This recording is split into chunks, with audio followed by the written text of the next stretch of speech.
Bonjour, une fois de plus. Nous avions prévu parler de la prière d'offrande, mais le Seigneur en a voulu autrement. Et donc nous allons parler du siège de l'humanité. L'humanité est en état de siège. C'est une révélation que le Seigneur donne concernant le siège de l'humanité. Concernant l'état dans lequel l'humanité se trouve aujourd'hui. Nous allons lire Ézéchiel chapitre 4, versets 4 à 8. Couche-toi sur le côté gauche et prends sur toi la faute de la maison d'Israël. Autant de jours que tu seras ainsi couché, tu porteras leur faute. C'est moi qui t'ai fixé les années de leur faute à une durée de 390 jours pendant lesquels tu porteras la faute de la maison d'Israël. Et quand tu les auras terminés, tu te coucheras de nouveau sur le côté droit et tu porteras la faute de la maison de Juda. 40 jours. Et je t'en ai fixé la durée à un jour pour une année. Puis tu fixeras ton regard sur le siège de Jérusalem. Tu lèveras ton bras nu et tu prophétiseras contre elle. Voici que j'ai mis sur toi des liens et tu ne te tourneras pas d'un côté sur l'autre jusqu'à ce que soient accomplis les jours de ta réclusion. Amen. Bien-aimés, nous avons ici le message que Dieu donne à Israël avant le siège de Jérusalem. Dieu demande à Ézéchiel de simuler ce siège et de porter la charge de ce peuple. Avant de continuer, bien-aimés, revenons sur Ézéchiel 4, versets 1 à 3. Quant à toi, fils d'homme, prends une brique et mets-la devant toi. Tu y graveras une ville, Jérusalem. Puis tu entreprendras contre elle un siège. Tu construiras contre elle des retranchements. Tu élèveras contre elle un remblai. Tu établiras contre elle des camps et tu installeras contre elle des béliers tout autour. Alors, prends une poêle de fer que tu installeras comme une muraille de fer entre toi et la ville. Puis, tu fixeras sur elle ton regard et elle sera assiégée. Tu vas en faire le siège. C'est un signe pour la maison d'Israël. Amen. Bien-aimés, nous voyons ici, Dieu demande à Ézéchiel de symboliser le siège de Jérusalem. Dieu demande à Ézéchiel de faire une simulation en ce qui concerne l'exil que ce peuple devrait vivre. Dieu demande à Ézéchiel de faire une simulation du siège de Jérusalem via des actions spécifiques. Alors, Ézéchiel va illustrer ces événements en réalisant un modèle réduit, en réalisant une maquette de ce siège. Bien-aimé, ce peuple s'est endurci dans le mal. Ce peuple s'est éloigné de Dieu. Et pourtant, ce peuple est appelé peuple de Dieu. Mais puisque ce peuple n'a pas voulu écouter la voix du Seigneur, alors le Seigneur se lève et condamne ce peuple. Mais que va faire le Seigneur? Le Seigneur va utiliser la poêle dans cette simulation. Le verset 3 dit, « Alors prends une poêle de fer que tu installeras comme une muraille de fer entre toi et la ville. » Bien-aimé, cette muraille de fer, c'est cette puissance qui va se lever contre cette ville, contre Jérusalem, pour faire abattre sur ce peuple la sentence de Dieu. Nous voyons tous que cette poêle est une force. La poêle est faite d'acier. L'acier fait partie des matériaux les plus durs, les plus coriaces. Alors cette poêle représente la puissance invincible des Babyloniens qui doivent s'abattre sur Israël. Et ce peuple comprend le symbolisme de ce que fait Ézéchiel. Ce peuple comprend que cette force, cette poêle qui est puissante, qui se dresse contre la ville, représente la force de l'ennemi. Mais elle ne se repent pas. Ce peuple sait que ce siège, c'est une punition que Dieu leur inflige. Mais elle ne se répand pas. Les choses qui sont arrivées à Jérusalem, cette force qui venait de l'étranger, cette poêle de fer qui représente la force invincible des Babyloniens contre Jérusalem, ce virus qui sévit aujourd'hui, qui représente les forces des ténèbres. Que fait le peuple? Que fait l'humanité aujourd'hui? Et au temps d'Israël, qu'est-ce qu'ils ont fait? Est-ce qu'ils se sont repentis? Non. Leur coup est resté raide. Bien-aimés, pourquoi nous avons choisi de donner ce message aujourd'hui? Le message qui était prévu, c'était la prière d'offrande que nous verrons prochainement si Dieu le veut. Mais Dieu en a voulu autrement. Dieu a voulu qu'on parle aujourd'hui du siège de l'humanité, de l'état de siège que connaît l'humanité aujourd'hui. Bien-aimés, notre situation aujourd'hui est semblable à celle d'Israël, à celle de Juda, au temps d'Ézéchiel.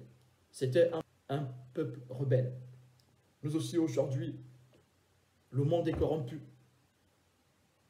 Le péché ne fait que s'accroître. Mais quelle est la réponse des enfants de Dieu?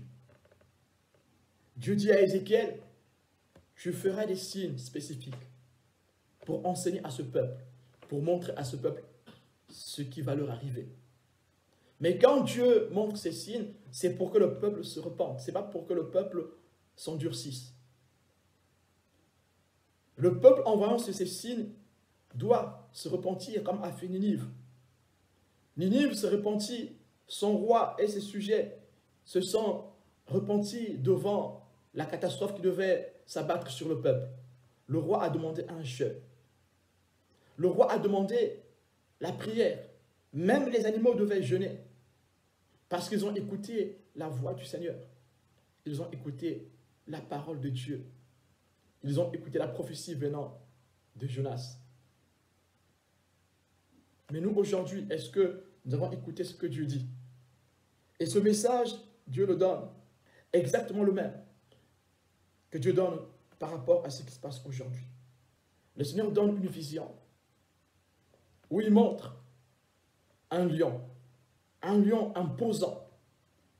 Dans cette vision, la personne invisible disait qu'il fallait que le lion se couche pendant 7 semaines sur le côté droit.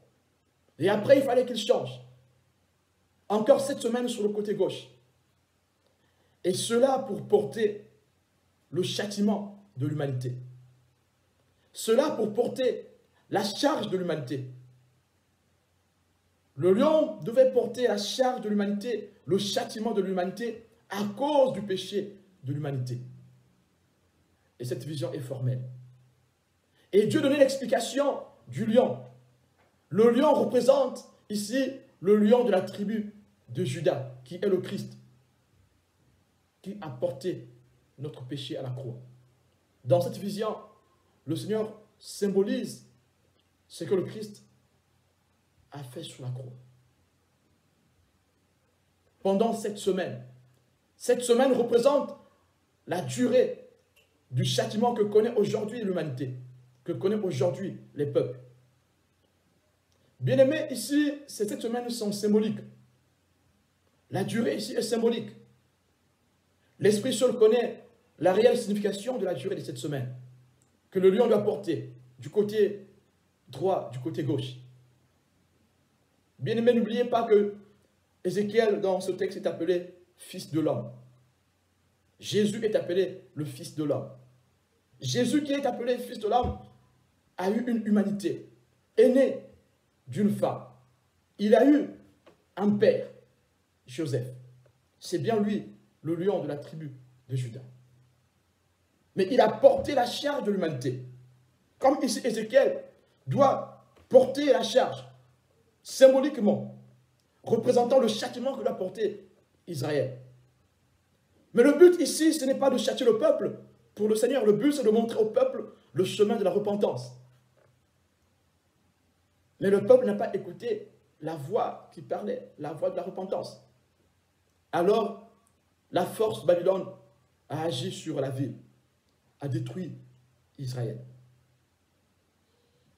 Dieu demande à Ézéchiel de porter symboliquement le châtiment qu'il avait projeté à cause du péché d'Israël. Mais est-ce qu'Israël a accepté de se repentir? Non. Israël s'est endurci. Chaque jour qu'Ézéchiel passait couché sur le côté représentait une année de leur péché. Une année de leur endurcissement. Bien-aimés, quelle est la position de l'humanité aujourd'hui? Quelle a été la position d'Israël au temps d'Ézéchiel? Dans cette révélation, bien-aimés, le Seigneur dit encore que la cloche ne peut sonner sans que Dieu ne soit l'auteur. Bien-aimés, aujourd'hui, nous avons des signaux que Dieu nous envoie. Pour Israël, c'était une simulation. Il fallait faire une simulation du siège de Jérusalem. Il fallait faire une simulation du nombre d'années du châtiment que ce peuple devrait vivre. Mais nous, aujourd'hui, nous ne sommes pas dans une simulation, bien-aimés. Aujourd'hui, nous sommes dans quelque chose de réel. Et dans ce message, Dieu dit encore que ce que nous vivons aujourd'hui prendra du temps. Cette semaine, du côté gauche, cette semaine, du côté droit. Confinement ou déconfinement, bien-aimé. Le Seigneur veut que nous nous lévions, que l'Église se lève. Si l'Église se lève, alors le pardon viendra au milieu du peuple, au milieu de l'humanité. Mais nous sommes en état de siège. Nous sommes déjà en état de siège. Vous voyez, bien-aimés, quand l'Esprit parle, les choses deviennent très graves.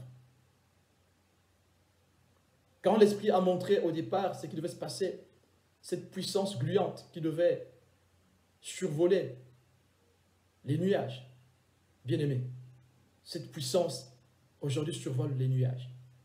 Cette puissance gluante survole aujourd'hui les nuages. Cette puissance qui devrait causer une terreur dans le monde entier.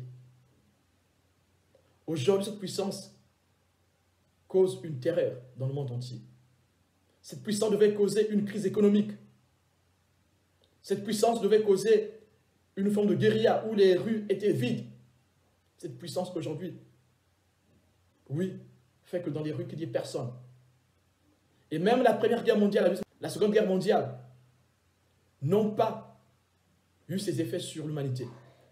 Mais aujourd'hui, bien aimé, cette force gluante qui pouvait prendre des formes agit aujourd'hui. Et tous nous voyons que le coronavirus est une force gluante. C'est l'esprit de l'air, c'est l'ennemi lui-même qui a pris vie et qui agit dans l'humanité aujourd'hui. Et cette force qui fait trembler les nations, les gouvernements, les puissances.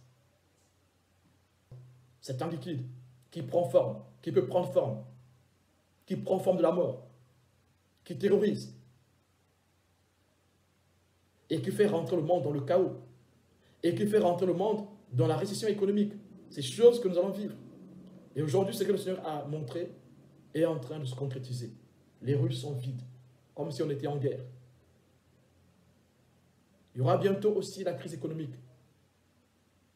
Les banques seront touchées. Les entreprises seront touchées. Il y aura des licenciements.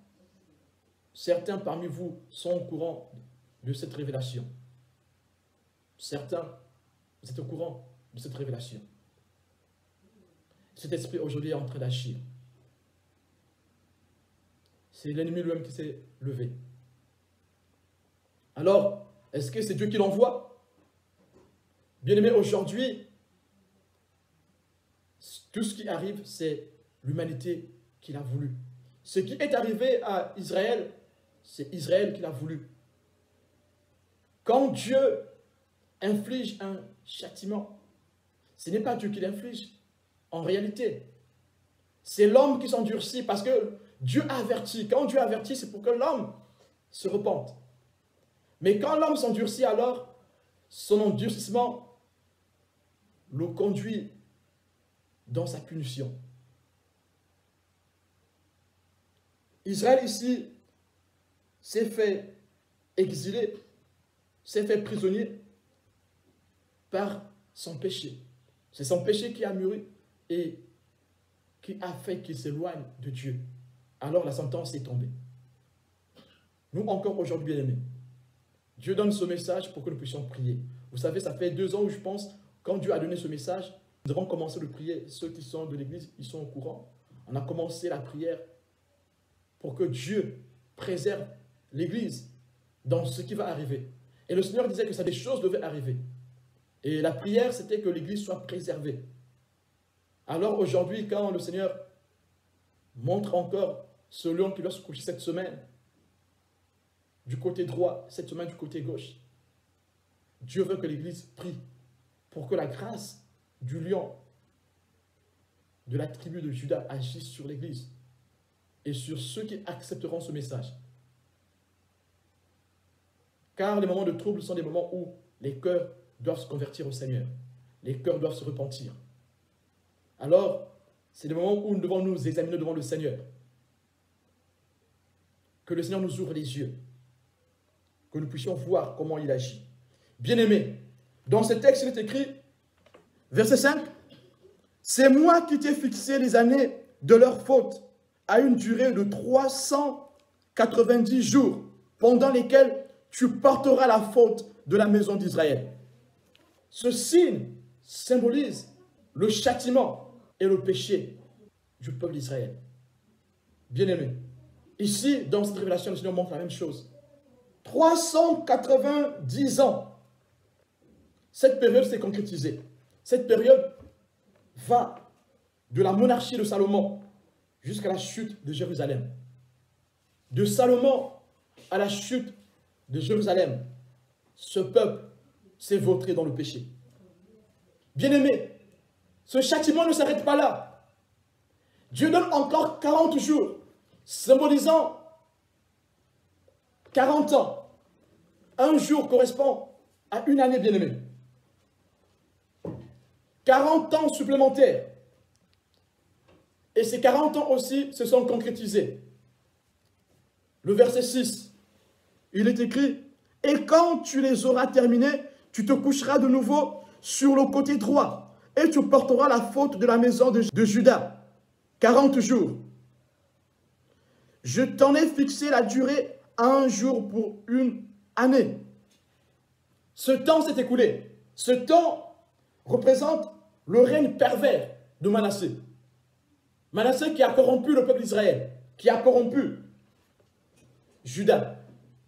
Et les traces de sa corruption sont restées au milieu de ce peuple, le restant de leur histoire. Tout le monde connaît la méchanceté de Manassé. Et ces choses se sont concrétisées. Vous les avez dans 2 Rois 21, versets 11 à 15. Et le verset 7 dit, « Puis tu fixeras ton regard sur le siège de Jérusalem, tu lèveras ton bras nu et tu prophétiseras contre elle. » Bien-aimés, ce qui se passe aujourd'hui, si l'Église ne se lève pas, la prophétie finira par se concrétiser.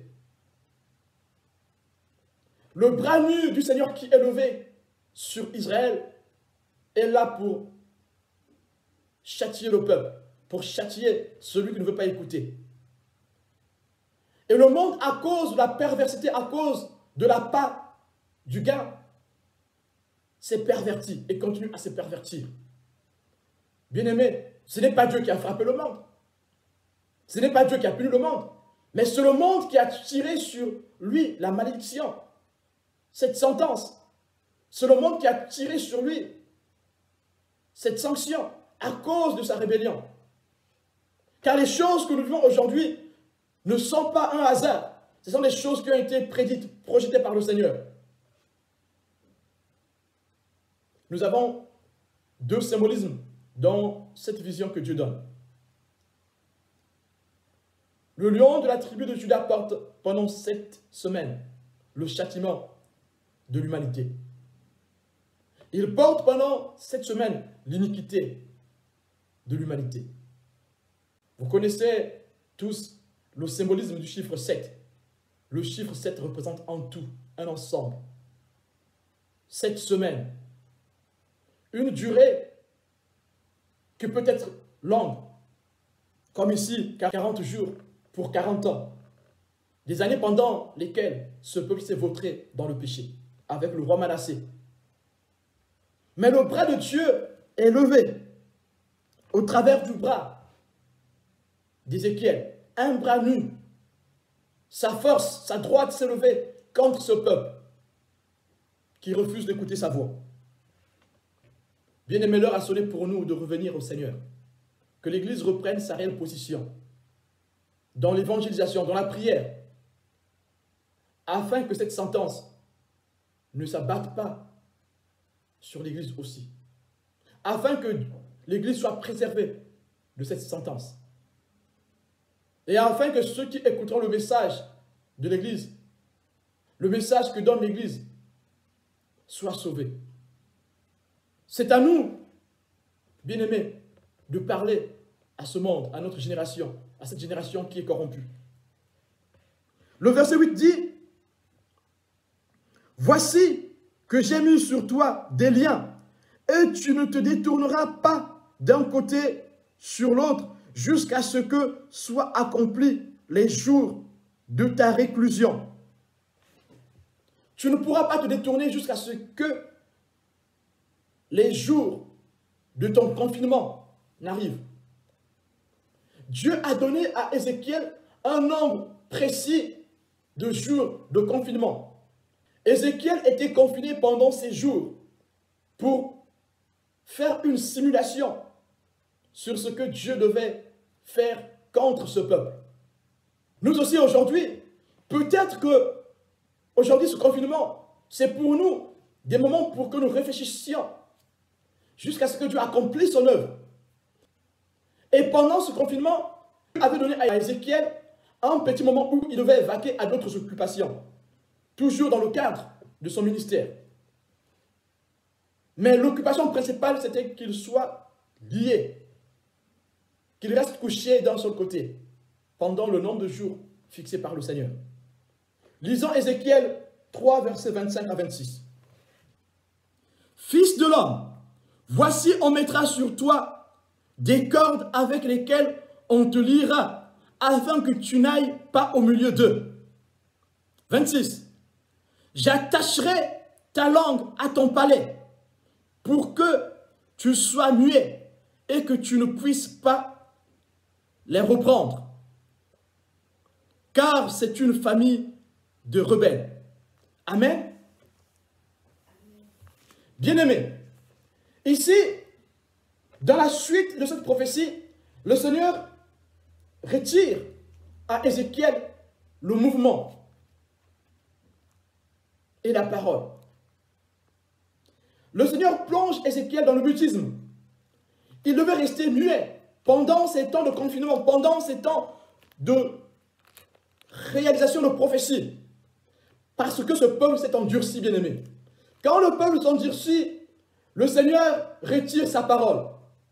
Les gens pourront chercher la parole, ils ne la trouveront plus, bien-aimés. Qu'ils sont beaux des pieds de ceux qui annoncent la bonne nouvelle. Bien-aimés, Ézéchiel ne pouvait plus annoncer la bonne nouvelle parce qu'il devait être lié. Bien-aimés, mais aujourd'hui, à qui Dieu a donné la mission d'annoncer la bonne nouvelle? N'est-ce pas à l'Église? À qui le lion de la tribu de Juda a laissé cette mission? Marc 16, à partir du verset 15 jusqu'à la fin. Matthieu 28, à partir du verset 19 jusqu'au verset 20. allez, faites de toutes les nations des disciples. Et au verset 20, il dit, je suis avec vous jusqu'à la fin des temps. Bien-aimés, c'est à l'Église que Dieu donne ce pouvoir, cette mission. C'est maintenant que nous devons parler, bien-aimés, c'est maintenant que nous devons agir. C'est maintenant que nous devons prier. C'est maintenant que nous devons évangéliser. Que le temps de confinement, bien-aimés, soit pour nous un temps où nous réfléchissons concernant ce signe. Dieu dit dans Ézéchiel 4 ici, je fais un signe. Verset 3.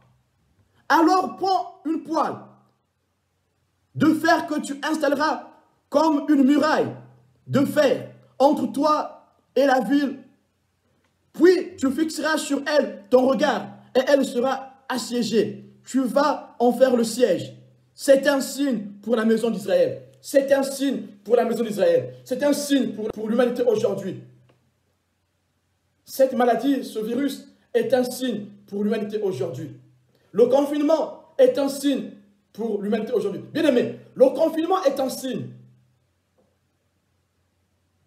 Qui peut ignorer le confinement? Aujourd'hui, dans toutes les langues, on sait dire confinement. Dans toutes les langues, confinement. Je pense en anglais, c'est lockdown. En anglais, lockdown, confinement, lockdown. Confinement. Lockdown.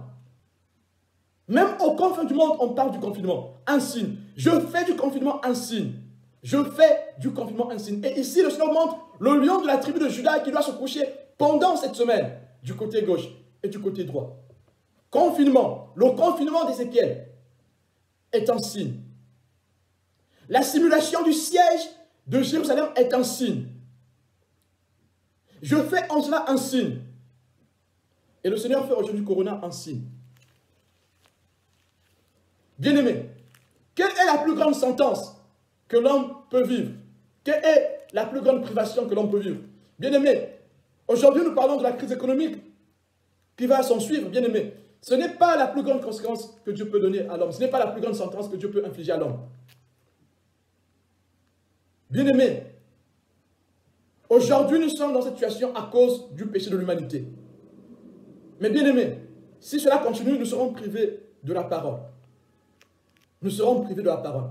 Voilà le plus grand châtiment que Dieu peut accorder, que Dieu puisse accorder à une nation, à une génération. C'est priver la génération de la révélation. Alors si Dieu fait du confinement un signe, bien-aimé, prions, travaillons pour que l'humanité ne soit pas privée de la révélation. Bien-aimé, la plus grande sentence que Dieu peut infliger à une nation, c'est le manque de révélation, le manque de la parole de Dieu, la disparition de la parole de Dieu. Vous connaissez l'épisode avec Samuel. Il faisait un moment, quand le peuple s'est rebellé, il faisait un moment que Dieu n'avait plus parlé à Israël au temps de Samuel, quand Samuel était juge. Mais pour que le peuple réécoute la voix de Dieu, il fallait qu'il y ait une réelle repentance. Il fallait qu'il y ait un réel retour. Et toutefois que bien aimé qu'il y a eu une réelle repentance, les gens ont fait recours à la parole de Dieu. Vous connaissez l'épisode de Néhémie, Néhémie chapitre 8. Ils ont lu la parole. Et dans la parole, ils ont reconnu ce que Dieu avait dit. Et ils sont revenus à la source. Ils ont commencé à faire toutes les fêtes que Dieu avait prévues dans les Écritures. Vous connaissez l'épisode de Josias. Ils ont découvert le livre pendant la réconfection du temple. Ils ont découvert le rouleau. Et ils ont lu ce que Dieu reprochait au peuple et ce que le peuple devait faire. Quand ils ont compris cela, ils ont adoré le Seigneur et ils se sont repentis. Et Dieu s'est manifesté. Pour nous aujourd'hui, le signe sur le confinement. Bien-aimés, pour que l'humanité ne soit pas privée de la révélation. Lisons Amos 8, versets 11 à 12. Voici les jours viennent, dit le Seigneur l'Éternel, où j'enverrai la famine dans le pays, non pas la disette du pain et la soif de l'eau, mais la faim et la soif d'entendre la parole de Dieu. Ils seront alors errants d'une mer à l'autre, du septentrion à l'orient. Ils iront ça et là pour chercher la parole de l'Éternel, et ils ne la trouveront pas. Amen. La vraie disette, c'est le manque de la parole de Dieu. Ça, c'est la sentence. Et ici, Ézéchiel est privé. Il est privé de mouvement et privé de parole. Ézéchiel ne doit plus reprendre ce peuple. La révélation doit s'arrêter pendant un moment.